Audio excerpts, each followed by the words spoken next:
Greetings, this is Polly. I was gonna do a video earlier on the murder of Irina Zaruska. However, a problem emerged when I was doing this. I was watching a video, especially the aftermath, you don't see the murder itself, of her holding her throat, putting her hands in her head, and then dying. It was too strong for me. I was really queasy afterwards. I came back in a second time, and I still was very queasy about it. I said, Polly, walk away from this. This is hitting too close to home. That could have been me. So I waited a bit, and when I said the video was on it, and I said, you could do a video on it. Everyone's saying how outraged they are. Okay, we're all outraged.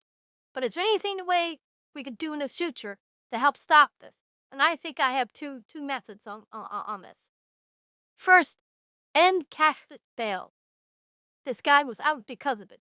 If you have to put some type of bail out there on this guy, he would have met it, and he'd still be in prison, and young Irina would still be alive. But the second one may be a little more controversial, but just as important, is that we follow the parole system. If you're in jail for the first offense, okay, you have the possibility of parole. Maybe you were just, maybe you've learned your lesson or not. But you come back the second time. For example, you're now a career criminal, and you serve your whole sentence.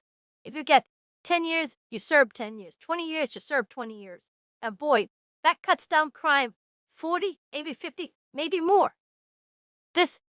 Look at these crimes. Look at the bio of these criminals. They're all got these long rap sheets. Well, they're doing 10, 20, 30 years in prison. They're not going to have a long rap sheet because they don't get the opportunity to do it. That's what you do. You have to be tough not to do it. Who do you care more about? This thug or this girl? Because that's the option you have. And there's another elephant in the room here that has to be mentioned. I'm not sure how deep this is, but no one helped her. And you have to notice that in the train, they're all black. She's the only white. In New York City, a lot of girls, for instance, will not have sat where she sat. But again, the whole thing's black. You get up there and you walk away from it. That was just a bad, but she didn't know any better. Most people don't know any better. And that's just, being a little paranoid, but you have to be a little paranoid. She's a little more paranoid to still be alive. It's not her fault. But damn, just be careful where you sit. If need be, stand. Ride the trains. I mean, you see that at nighttime in New York City. I'm a shift worker. I work 4 to 12. I get off at midnight. And believe me, I'm very careful where I sit. I have no choice. You can't always hope for Daniel Penny. This one, there was no Daniel Penny there. Anyone even looked like him. I don't know how racial this is, but the fact that the visuals say there is a racial element here. I mean, the woman who sat next or across from her, looked like expression on her face. Basically, it was go die elsewhere. I don't know. Make it as you will. That's what I saw.